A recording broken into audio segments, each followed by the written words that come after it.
All right, guys. Let's not even for 1 second kid ourselves as to why I'm here right now. You know why I'm here. I'm here to review Halloween 2018. 9 years of waiting for Michael fucking Myers to grace the big screen again. And boy, did he grace it. So, let's talk about it. Halloween 2018. Wanted to just give a quick shout out to my buddy Dylan. He got this for me at his theater. They were handing out these one sheets. Posters, I guess, because they're bigger, obviously much bigger than one sheets, but they were handing them out for free. And he grabbed an extra one for me, and super stoked about it. I'm going to get another one, a larger one, probably of an alternative poster, so it's not too much. But yeah, so that's cool. But here we are, the ticket, the infamous ticket, Halloween 2018, Thursday, October 18th at 7:05 p.m. First showing for the movie at my local theater. Bought it a couple weeks ahead of time. I was there. Look, guys, I'm not going to get into spoilers in this review. Also, it's a lot right now. I got to go see it again. I really want to delve into it a little bit more. But holy balls, tits, and dicks, and all of it. It was an experience, man. Let me just say, welcome back, Michael Myers. Halloween is tracking to do huge numbers this weekend for a horror movie. That's awesome. I am so happy about that. We're looking at a global opening of 100 million or more, and that includes, like I said, foreign markets. That's awesome. That's huge. It's going to surpass every film in the series, monetarily speaking. Not going to have a huge drop off next weekend because it's the weekend before Halloween, so perfect time to put this movie out. But yeah, guys, just really wanted to talk about it really quick and give my non-spoilery thoughts. Obviously, we know it opens with the British documentarians, documentary crew or whatever. They go to Smith's Grove. They're trying to find out answers as to why Michael did what he did, and try to pick his brain a little bit, and then also in turn try to awaken him. They find themselves then in Haddonfield because they want to talk to Laurie. We see Laurie has a daughter named Karen, played by Judy Greer, and a granddaughter named Allison, played by Annie Matichak. And they have a very strained relationship. Laurie is a doomsday prepper, but as she says, her doomsday prep is Michael Myers and his inevitable return. She raised Karen that way until Karen was 12 and was taken by Child Protective Services because they saw Laurie as unfit to raise her. Because Laurie was teaching her how to shoot and just a bunch of, that's not a huge deal, but you know what I mean? Like, I don't know, just training her for Michael Myers' return as a kid, so she was taken away from her. And the whole story really revolves around that. We already know Michael breaks out inevitably during his transfer from Smith's Grove to another location. We get a doctor character in this. I'm not going to get into spoilers, but Laurie makes a tongue-in-cheek joke about, "Oh, you're the new Loomis," in the movie, which is funny. But I will tell you guys, so you don't have to worry about it, no, he does not play like a Loomis. I don't want anybody to worry about that. Like, oh, they're just trying to make another Loomis character because Donald Pleasence isn't around anymore. No, he doesn't play like that, so don't worry about that. He's got a different dynamic.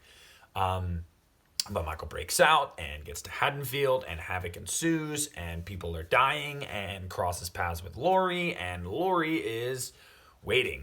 And the tables are turned, and essentially Laurie was hunting for him. I remember sitting in the theater and watching the whole climax, and I'm thinking to myself, Michael is the hunted now. He's not used to being the hunted, and he is being hunted now, and she's the hunter. And I thought that dynamic was awesome. So yeah, there's your basic spoiler-free plot synopsis. Those are things you've all seen in trailers and TV spots and read, so that's not spoilers. Just want to say my pros and cons. Well, first I want to get the cons out of the way, guys, because there aren't many, but I do want to do that first. It'll be short and sweet.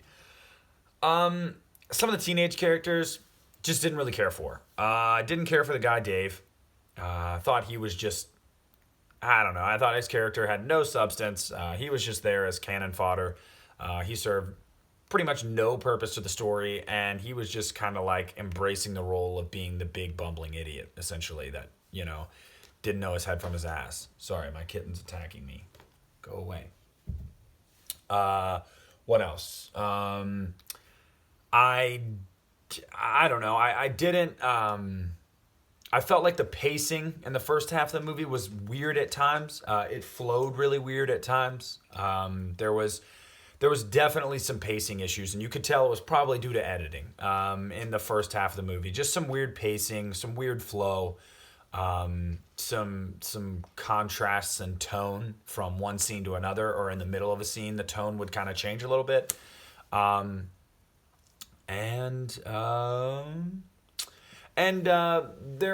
There's two scenes in particular I'm thinking of that tried to play more as like a drama, which is fine. Like, you need to have drama in these movies, especially when it's, an event like this, and with the trauma that Jamie Lee's character experienced 40 years ago. Like, that makes sense. But there was definitely one scene in particular that I can think of right now, but I think there was two to me that were just like, this doesn't feel like a Halloween movie. Like, they're short-lived moments. Don't worry, it doesn't weigh the movie down, much. But when it happens, you're like, what?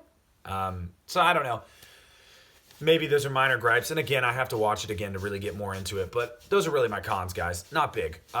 Pros. First and fucking foremost, Jamie Lee Curtis knocks this shit out of the park. She is phenomenal in this movie. She is anything and everything you could have hoped for in a return to the role that made her famous 40 years later. She is a badass. But everybody's comparisons about her being like a Sarah Connor aren't exactly true, because she's also very vulnerable and damaged. And we see that. And it makes her character that much more real and believable. The acting all around, for the most part, again, with my cons, like I said, some of them weren't too great, like the teenagers. But overall, the acting, for the most part, very strong. Was a big fan of Will Patton. I thought he was the second best character in the movie, aside from Jamie Lee and Michael, of course, so third best. Will Patton's character is awesome.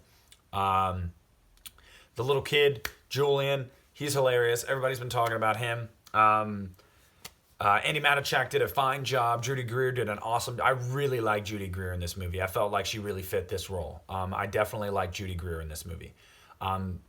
What else? The fucking score. Let me tell you what. John Carpenter's back, and in a big way. Nothing sounds like it did in 78. You have the same music, but with different cues and whatnot. So he's really modernized this, but in the sense of like made it fresh.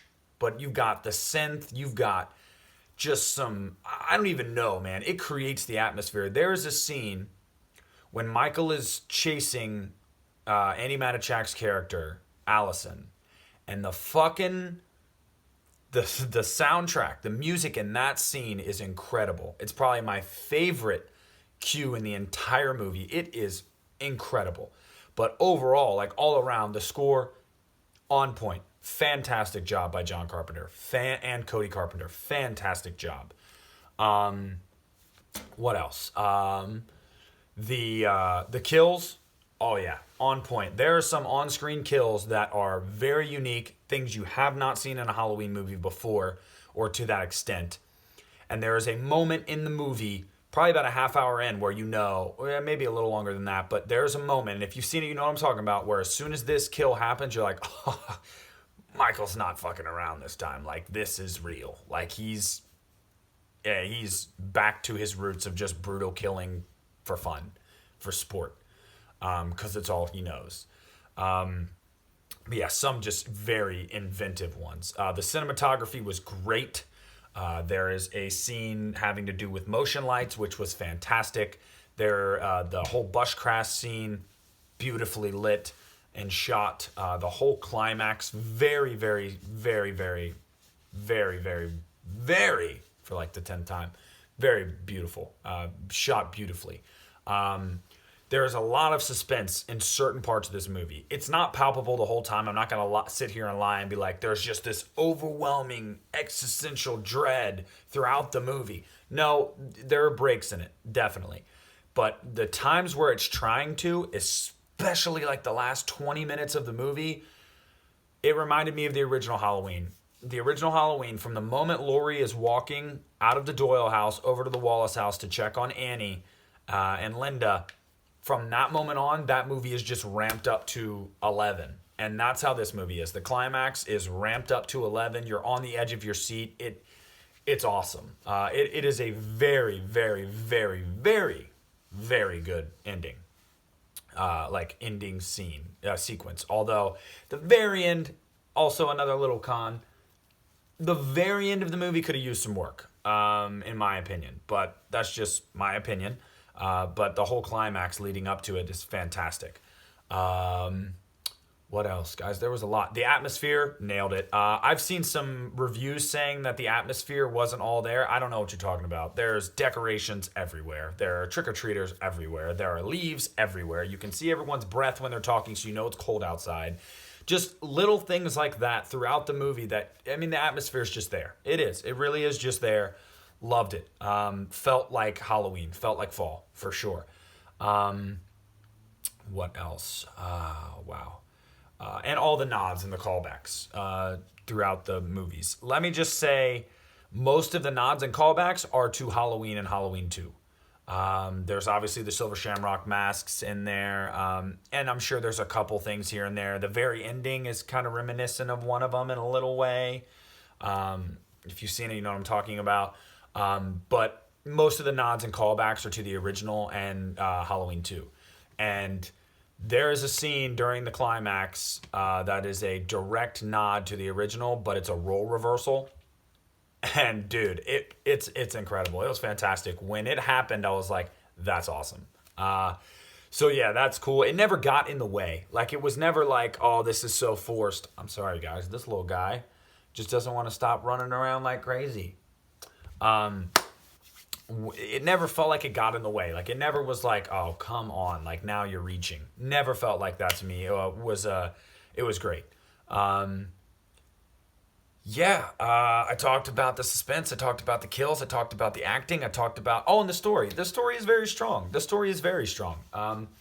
What you think it's going to be, like, on the surface isn't really what it is. There's a couple twists and turns there that are a little bit unpredictable. Some of them are a little more predictable, but either way, it's not what you see at face value. Laurie and Michael showing off 40 years later. It's not all like that. There's a lot of really cool character dynamics and plot points that are integral to the story and how it flows. So yeah, I mean, that was cool. But overall, I mean, I think I've hit on everything that you could have wanted from a Halloween movie. Guys, I'm going to do a spoiler review, don't worry, but I just want to tell you right now, everything they said is true in the sense of this is a love letter to all of us. This is a love letter to all of us that have a bookshelf full of Halloween movies, and posters and t-shirts and masks. This is a love letter to all of us that waited so long for this movie. It's surreal. It's a lot to take in that there is a Halloween movie that is critically acclaimed, commercially acclaimed, and is in theaters right now after a decade almost of waiting. I mean, it's very, very surreal. It's a lot to take in, but guys, this is a love letter to the fans. It definitely delivers on the points that it's supposed to deliver on.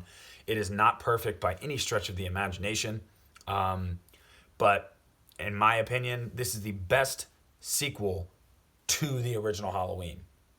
This is the best Laurie Strode movie since the original Halloween. It's a fucking damn good movie. I'm going to give this movie right now, after having just watched it about 24 hours ago and kind of sitting on it, I'm going to watch it again, but I'm going to give it right now an 8.5 out of 10. So I'm going to give it about a B plus. It's a very, very good movie.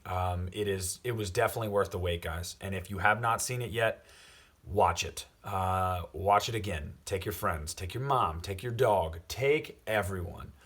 It's an experience, man. You guys are really, really gonna enjoy it. And I'm glad that it's finally here. So I will be doing a spoiler review here in about a day or so. I'm gonna go see it again and refresh everything. And then after most of you have had the chance to see it, I'm gonna do a spoiler review and I'm just gonna get into everything, break it down, get the nitty gritty.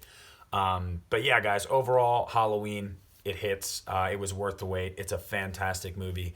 Go check it out. And this is Coasters R Beasto 9 and my new kitten signing off.